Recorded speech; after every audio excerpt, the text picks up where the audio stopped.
Bien, señores, sean todos bienvenidos y bienvenidas a su programa del lado correcto. Perdón, conclusiones. Lo que pasa es que yo tenía un programa que se llamaba Del lado correcto, que marcó una parte muy sustancial de mi vida comunicacional y casi siempre se me dificulta cuando estoy en otro espacio pronunciar el nombre del espacio. Este es Conclusiones con Daigoro Fabián.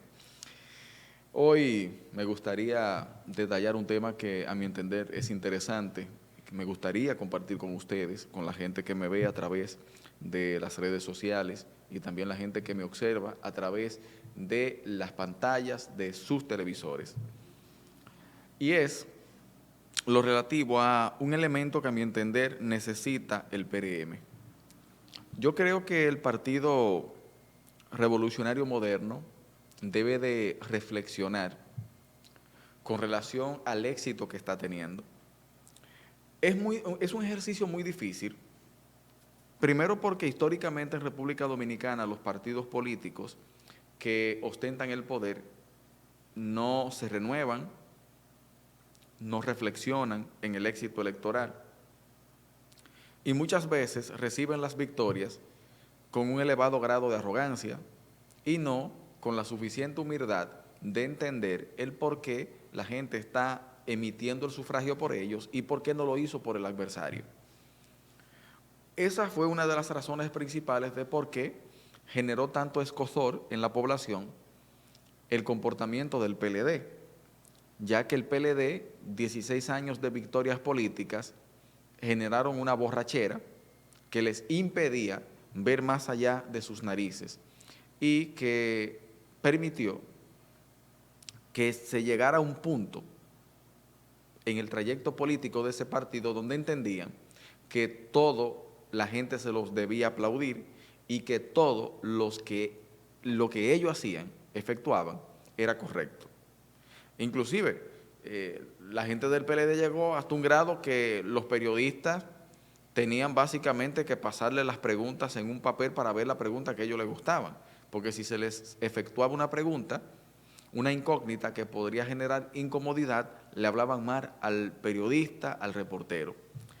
Y eso mismo pasa con el Partido Revolucionario Moderno. Yo creo que no ha asumido con la suficiente humildad la victoria electoral o las victorias electorales que ha obtenido. Primero en el año 2020 y ahora en las elecciones municipales. ¿Pero a qué se puede deber esto? Una de las razones que llevó a un nivel estratosférico la soberbia del PLD es que el PLD no sentía una amenaza para salir del poder. El PLD estaba solo en el escenario. Imagínense, en el año 2012, perdón, en el año 2004 gana con un 57% de los votos válidos emitidos, aproximadamente. En el año 2008 gana con un 54%. En el año 2012 había una amenaza real, que era Hipólito Mejía.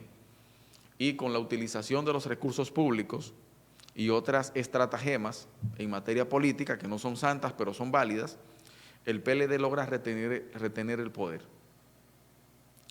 En el año 2016, el PLD gana con un 61.26%. Y en el año 2020 sale del poder.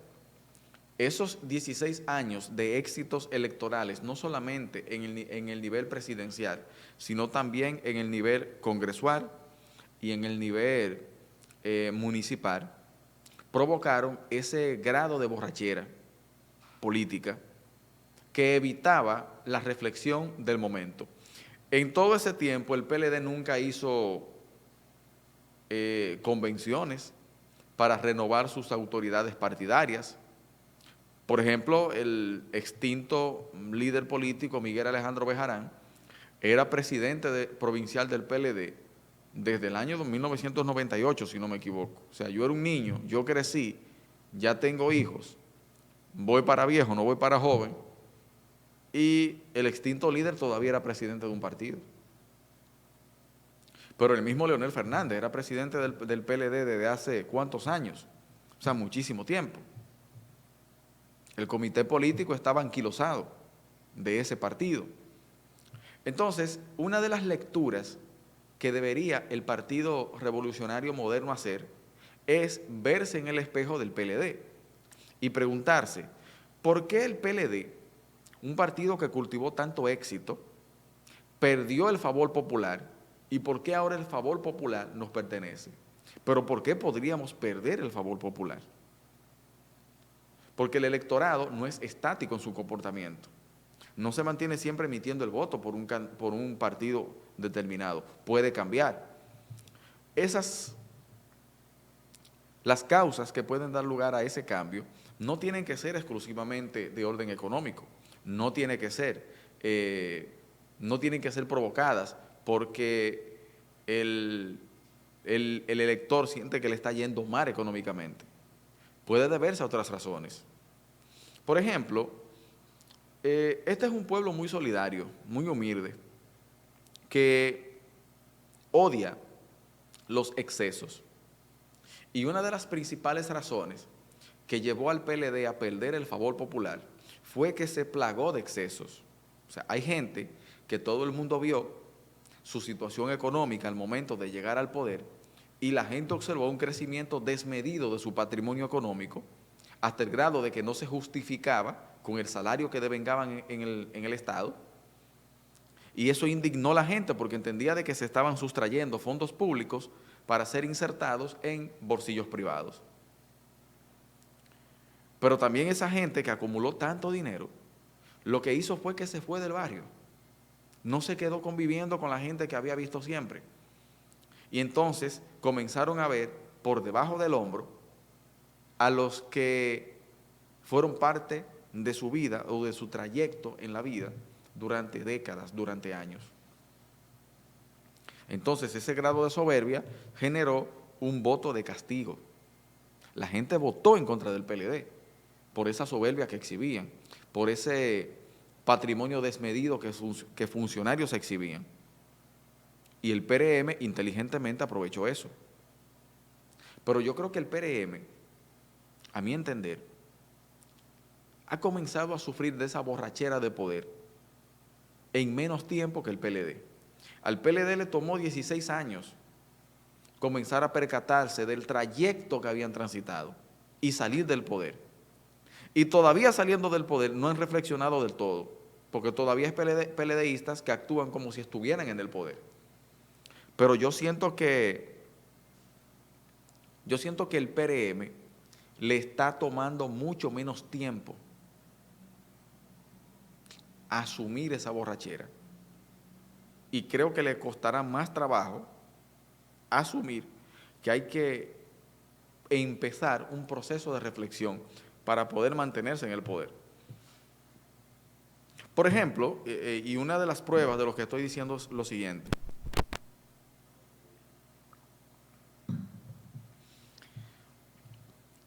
Una prueba ineludible de lo que yo estoy diciendo es que las elecciones no han llegado. El candidato es Luis Abinader, actual presidente y candidato a la reelección. Y hay gente ya, desde el gobierno, construyendo proyectos políticos para el 2028. Fíjense cómo una cosa se conecta con la otra.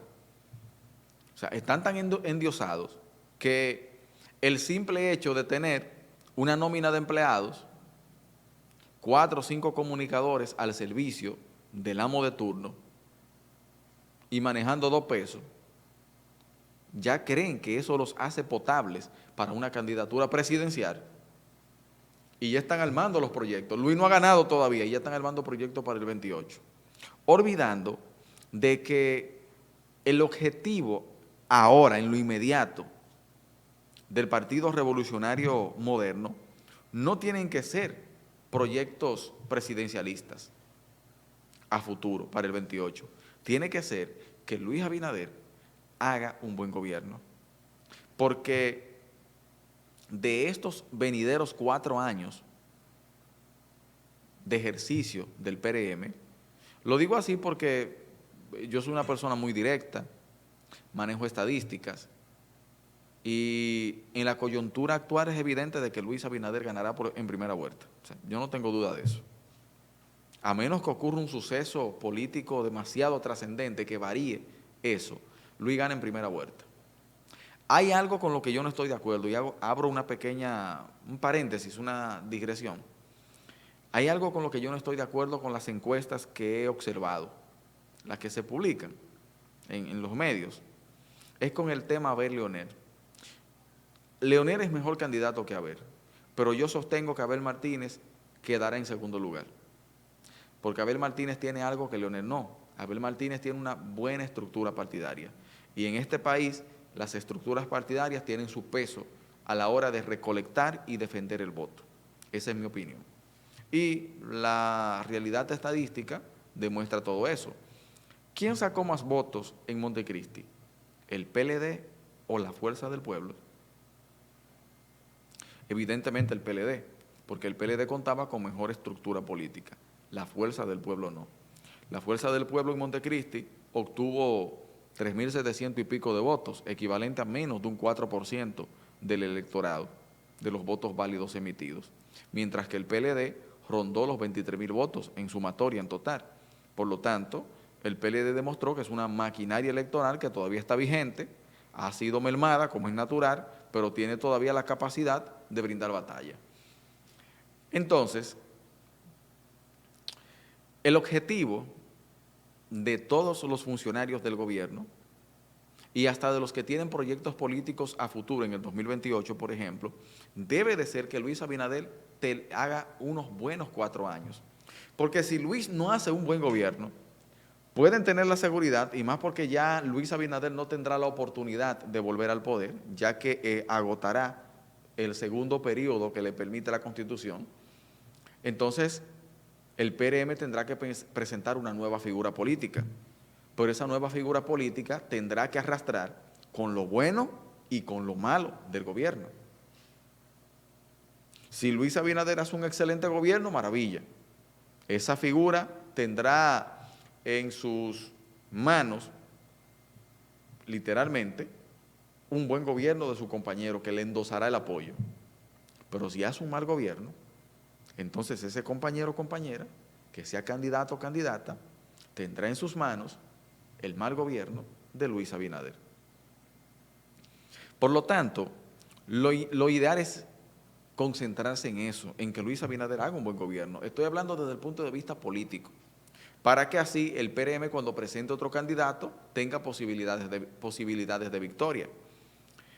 Ya que hay otro elemento que la soberbia que exhibe mucha gente del PRM y que yo entiendo que se está proliferando de manera muy rápida en ese partido, no les ha permitido analizar lo siguiente.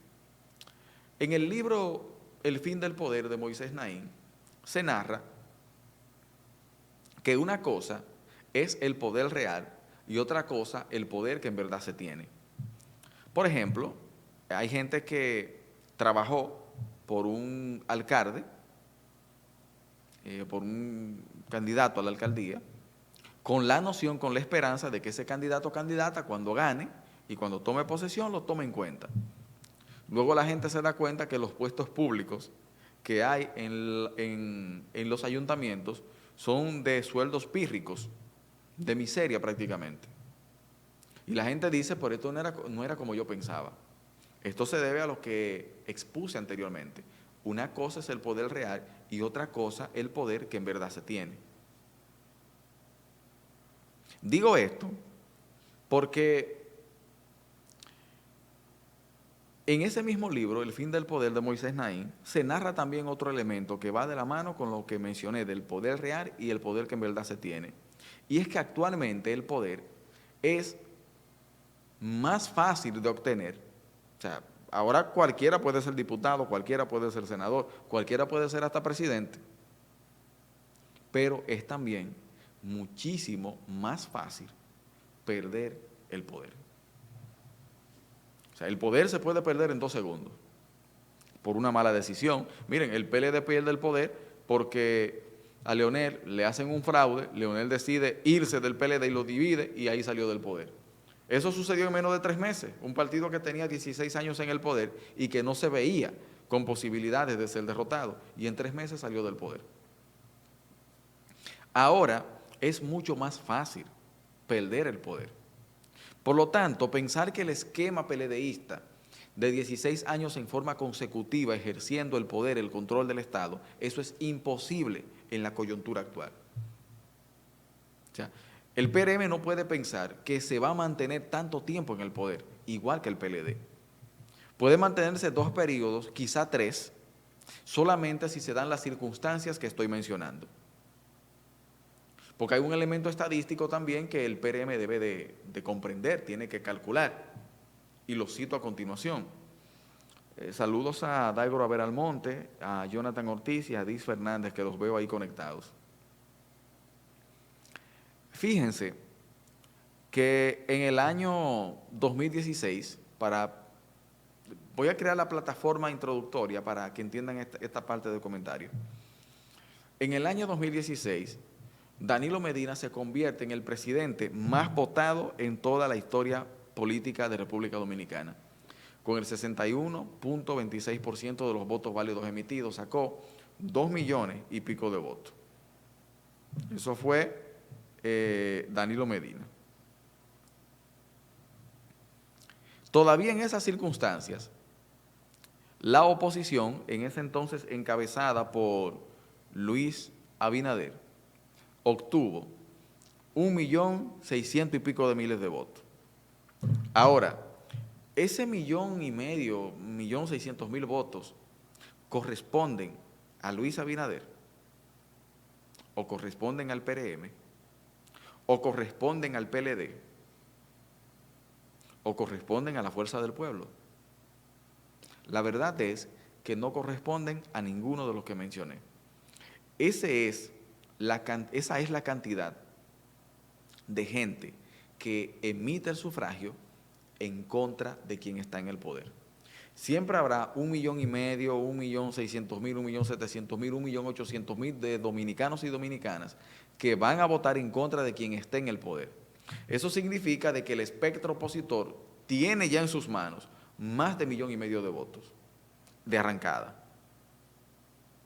A partir de ahí la labor es otra, conquistar lo que le falta para vencer el gobierno. Pero esa franja, saludos a Willy Sánchez, esa franja se irá incrementando en el trayecto del tiempo, lo que hará que sea más fácil para la oposición acceder al poder y más fácil para el gobierno perder el poder. Esto se debe también a que desde el gobierno las apetencias del elector son mucho más elevadas, ya que la gente tiende a exigir más de las autoridades. Si, por ejemplo, en mi sector el principal problema son las calles en mal estado y el gobierno llega y me asfalta las calles en mal estado, ahorita comenzamos los ciudadanos a reclamar que ya la calle la asfaltaron, las calles están bien, pero tenemos problemas con las aceras. Ahí viene el gobierno, hace las aceras, y ya cuando se terminan las aceras, luego venimos y decimos que nosotros tenemos problemas eléctricos. Ahí viene el gobierno, cambia el tendido eléctrico, nos pone en servicio 24 horas, y ahora entonces le decimos al gobierno que la situación económica está mal, que necesitamos ganar más dinero, porque ahora como la calle está buena, como hay acera y como hay luz 24 horas, entonces ahora nosotros queremos tener nevera, aire acondicionado, hacerle arreglo a la casa, pero eso cuesta dinero. Y como no lo estamos generando, entonces le decimos al gobierno que tiene que ayudarme a generar más. Fíjense cómo las demandas del ciudadano individual y de manera colectiva se van incrementando y por eso desde el poder se hace difícil complacer a todo el mundo. Pero ese nivel de desencanto de la gente cuando no obtiene lo que quiere, lo manifiesta a través del voto. Es un proceso que a mí mismo me costó entenderlo hasta que comencé a leer el libro Psicopolítica de Daniel Esquivel, un consultor político uruguayo, y comprendí también El fin del poder de Moisés Naín, el por qué el electorado fluctúa tanto. Y es que las demandas del ciudadano se van incrementando siempre y nunca se sentirá satisfecho. Por ejemplo, si República Dominicana pasa a ser un país de renta baja a renta media y media alta, o sea, donde la mayoría de la gente es clase media y donde yo tengo mi casa, tengo mi vehículo, mis hijos están en la universidad, la esposa trabaja, yo trabajo, pues por poner un ejemplo. Eso hace que como yo no necesito del gobierno, entonces yo me desinterese de la política. Y por eso ustedes ven que en esos países muy desarrollados económicamente, donde el voto no es obligatorio, la gente casi no participa, porque entiende que su vida no depende del gobierno. Entonces, todos esos elementos son los que verdaderamente el PRM tiene que sentarse a discutir para, en función de esa discusión, adoptar medidas y, como dije con anterioridad, asumir las victorias con un elevado grado de humildad y entender por qué el voto popular hoy favorece al PRM, mantener eso. Porque si no lo comprenden, entonces, más adelante, cuando el favor popular le haga un desaire al Partido Revolucionario Moderno, PRM, no comprenderá el porqué de esa manifestación. Y entonces apostarán a lo que apostó el PLD en el año 2020, que pensó que por la fuerza del dinero iba a lograr imponer un proyecto político inviable, que era la candidatura a la presidencia de Gonzalo Castillo. O sea, miren que de la derrota y de las victorias del PLD hay muchas lecciones que aprender, pero la pregunta es, ¿el PRM ha aprendido esas lecciones? ¿Está asumiendo el éxito electoral que hoy tiene con el grado de humildad que realmente amerita la situación? Hay otro elemento que obliga a que el PRM asuma con mucha humildad la victoria municipal y también la victoria congresual y presidencial que posiblemente tendrá en las elecciones venideras. ¿Cuál es la otra razón?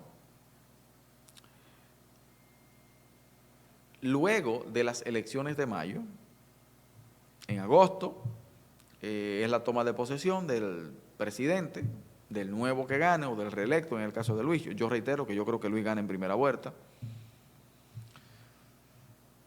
Viene algún tema muy espinoso que causa mucha problemática en la población, un tema odiado por la población, es la reforma fiscal. La reforma fiscal es un tema que genera problemas desde hace mucho tiempo, porque la gente tiene la concepción de que reforma fiscal es me van a aumentar los impuestos. Si yo pago un 16 18 de ITEVI, qué sé yo, me lo van a poner en 20. Si yo pago un 25, por poner un ejemplo, de impuestos sobre la renta, ahora voy a pagar un 40. Y a todos los productos le van a clavar el ITEVIS. Por lo tanto, se va a encarecer la vida de la gente, la calidad de vida de la gente. Y ahí es que está el problema, ahí es que está el detalle. Para establecer una reforma fiscal se necesita un pacto de orden político sincero entre el empresariado, que son los que más impuestos evaden, el gran empresariado, con el tema de las exenciones fiscales, con todas las ayudas que el gobierno le brinda, bajo la tesis de que como son los que genera empleo, tenemos que ayudarle. Pero bien, pero ese pacto necesita contar, porque el gobierno puede ganar las elecciones, pero va a ganar las elecciones con una mayoría dentro de la minoría, una mayoría calificada, porque es de los votos válidos emitidos, pero una minoría con respecto al padrón general y con relación a que más de un millón de dominicanos van a votar en contra del gobierno, votarán por Abel Martínez, votarán por Leonel Fernández. Pero si usted no asume las victorias políticas con humildad e inicia un proceso de atropello verbal, físico, jurídico, institucional, en contra de la oposición, que la oposición ojalá no saque un solo senador, va a ganar senadores, estoy poniendo un ejemplo, ojalá no saque un solo diputado, habrá que sentarse a hablar con la franja opositora. Habrá que tocarle las puertas al PLD.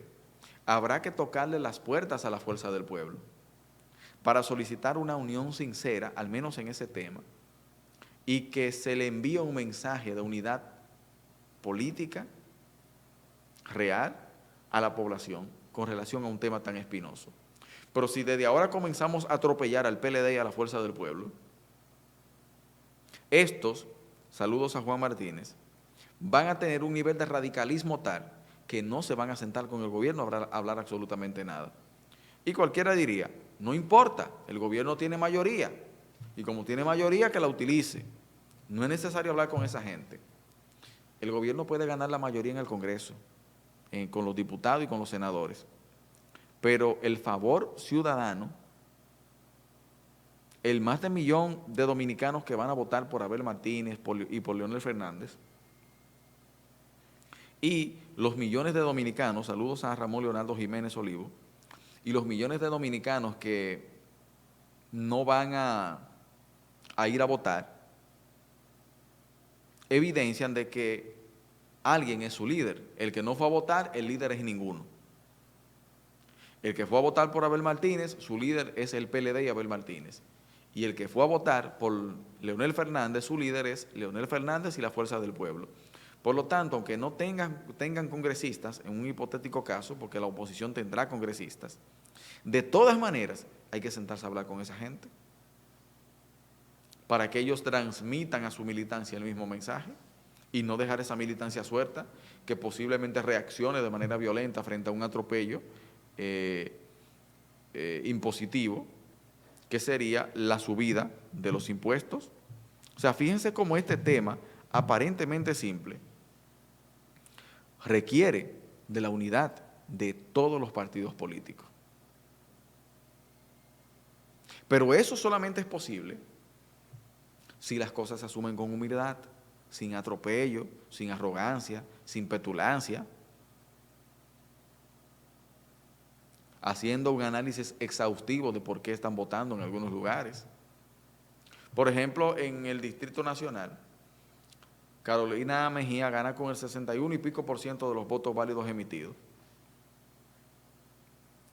Pero de casi 1 millón de ciudadanos dominicanos que estaban hábiles para emitir el voto, de casi ese 1 millón,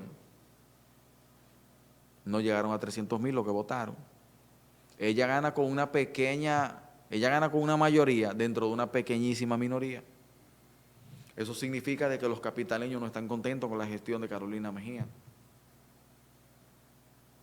Y por lo tanto, si observamos el porcentaje, y es otro de los ejercicios que tiene que hacer el PRM, si se dejan llevar por los porcentajes, se vuelven locos y creen que es verdad, que todo está bien. Porque cuando usted ve que un candidato gana con un 62% de los votos válidos emitidos, usted dice, bueno, pero ese tipo si es popular. Puedo poner un ejemplo, o esa tipa si es popular, le dio una pela a su adversario. Yo no lo veo así. Casi siempre las cosas yo las veo de manera muy diferente a como la ven los demás. ¿Qué es lo que yo veo? De que si habían 10,000 hábiles para emitir el voto, y de esos 10,000 votaron 1,000, y de esos 1,000 usted sacó 700 votos, perdón. Entonces usted, cuando se dé el boletín, se dirá que usted ganó con el 70% del sufragio. Miren, eso parece contundente. Eso en el argot popular le llaman pela. Usted le dio una pela a su adversario o adversaria. Pero ¿cuál es la realidad? La realidad es que si de 10,000 hábiles para votar, solamente votaron 1,000, y de los 1,000 usted sacó 700, eso significa de que usted tiene 9,300 personas en contra suya, de que usted no es la persona más popular en esa demarcación, de que la gente, aunque usted ganó, no es verdad que no votó por el otro u otra candidata, lo importante es que no votó por usted, porque su propuesta no lo convenció o no la convenció. Entonces yo siento que ese ejercicio es lo que el PRM no está haciendo. Voy a la primera pausa, luego de la pausa regreso con más de conclusiones.